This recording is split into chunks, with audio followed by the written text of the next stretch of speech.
Hey guys, welcome back to Mystifying Miracles. Today I'm going to get into a story about a young man who went to a house party, but he didn't expect it to go all downhill, and he most certainly didn't expect to leave with a gunshot wound. Stay tuned and we'll dive in.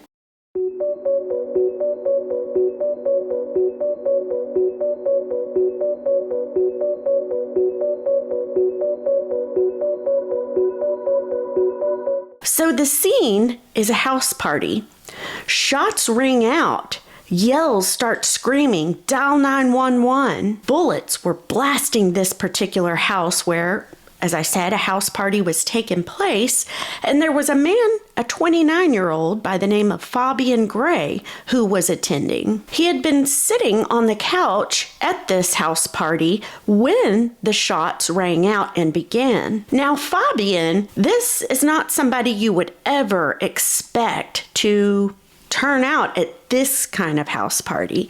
And reason being is at the age of 14 years old, Fabian actually was a believer in Christ. He attended church. He was very involved. But what happened in Fabian's life is slowly over time, as he grew into his late teens, he started making a new friend here and there. He slowly integrated out of the church scene that he knew so well and into a new life.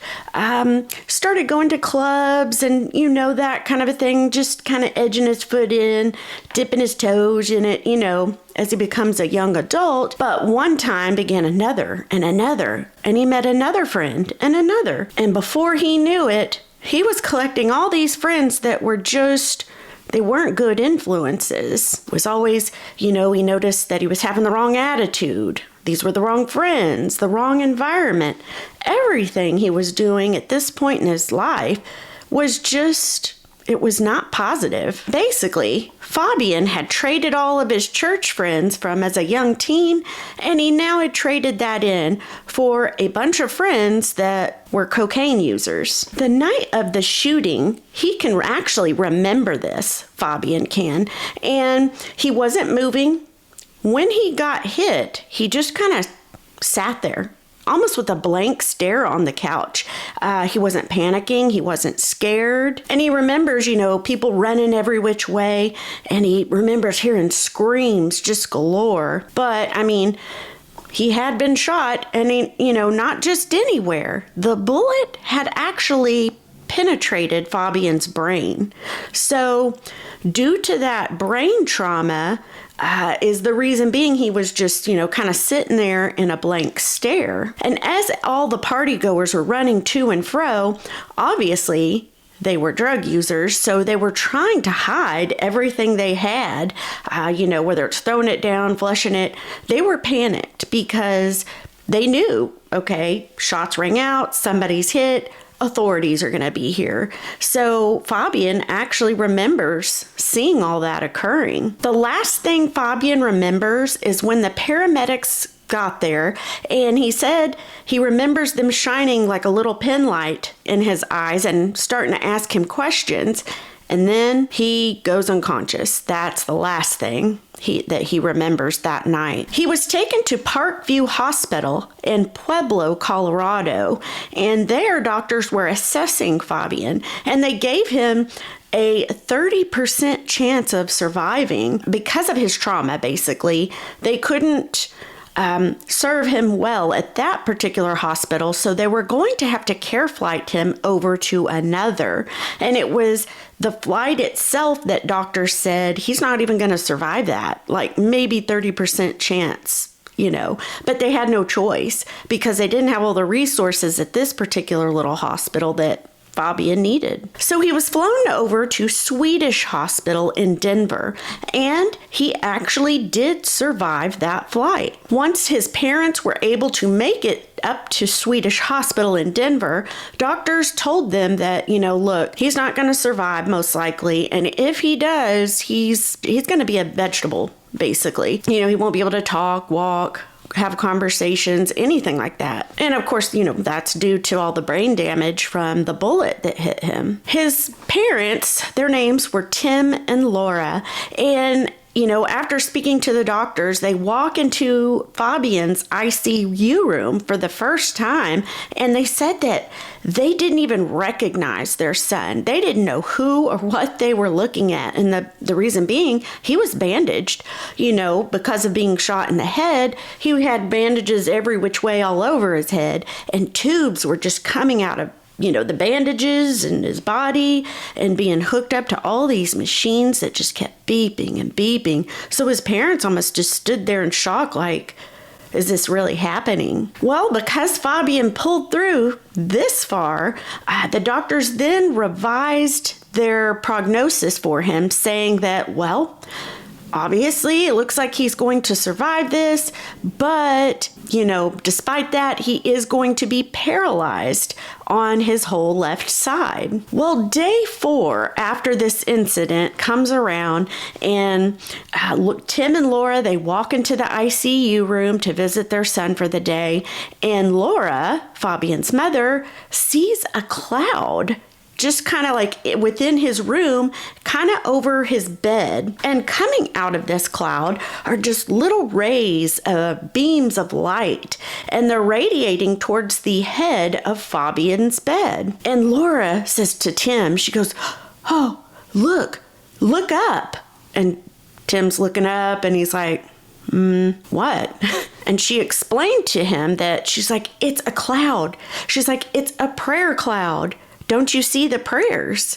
And he couldn't see it for whatever reason, but she saw it and she knew right away what it was. They stood there, and of course her husband can't see it, but Laura sees it, and it's almost like radiating, getting a little bit bigger and bigger, and the rays shooting from it, they're starting to spread out. So much so that they're going like towards the ICU door, going under it and going out into the whole ICU unit. Well, it was shortly after this experience that they say Fabian actually slowly started to improve. And just a few short doors down from Fabian's ICU room was another patient, a woman. And this woman, the story didn't go into what was wrong with her, because this is Fabian's story, but she was in very bad shape. She was in the ICU as well, and her family was there with her, and basically they had lost all hope. They knew she was dying.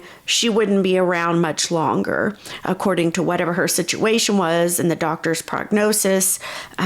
So yeah, it was just a very sad situation. Well, 2 days after Laura saw that prayer cloud in Fabian's room, she happened to be walking down the hallway of all the other ICU rooms, and she notices that woman, she wasn't outside the door, but her son was, and he had a suitcase, and he was kind of just standing there right outside her door, and Laura's walking right by, and they don't know each other. So her son talks to Laura. He's like, "You won't believe it." He's like, "My mother is going home. It's a miracle." So, he was so ecstatic and so happy, he had to share it and tell it to somebody. And Laura just happened to be walking by. And so, he told Laura. It turns out that light, those rays of light that were shooting from this prayer cloud that Laura describes and radiated out into the ICU room, the ICU unit, they were touching other people, those prayers. And I took it as, that's the only explanation, because here this woman was in dire straits. She's almost gone. And then now all of a sudden she's leaving the hospital and she's healed or, whatever. Like, that's the only explanation. And Laura knew in her heart what that was. Back to Fabian. Now, during the first several weeks and everything, Fabian was out of it. He was in a medically induced coma, but you know what? He could hear, and he remembers conversations of, people, doctors, his family, all that within the room. And during that time, even though, again, he wasn't conscious or talking openly, he, in his head, began to have chats with God and just prayers as he lay there in that hospital bed. His journey definitely was difficult and long. And then once he did regain consciousness and he got slowly better over time, they then transferred him from the hospital to a rehab. And all that took place with, I think the story said about 3 months. So yeah, he was in there for a while. And then after rehab, once he was able to go home, both his parents basically dedicated their lives to caring for him and just taking care of them at their home. They'd even, get him up every week for church just to get him up and out of the house and get him in his wheelchair and roll him there every Sunday. Over time, he did get better. He recovered. And the story said as of 2020, Fabian, he was self-employed with a construction company, and he was married, attending church. He had turned his life around. I mean, yeah, it was a tragic situation that occurred, but it changed, or at least helped to change his life. And a quote by Fabian, he said, "If you mess up, don't give up. Someone is praying for you," end quote. So I just found it interesting, in the story, somebody that had kind of gotten his life out of whack, and again, sad that it took something like that occurring, but it made a big impact on his life, and not only on his life, but this woman, whoever she was, 2 doors down, was also on her deathbed, and those prayers that God allowed Laura, his mother, to see were spreading out and touching and healing others within the ICU unit. I have never heard a story like that, and I thought that was just wow. So I wanted to share it with you guys. Let me know what you think, and other than that, thank you for watching, and I'll see you guys next time.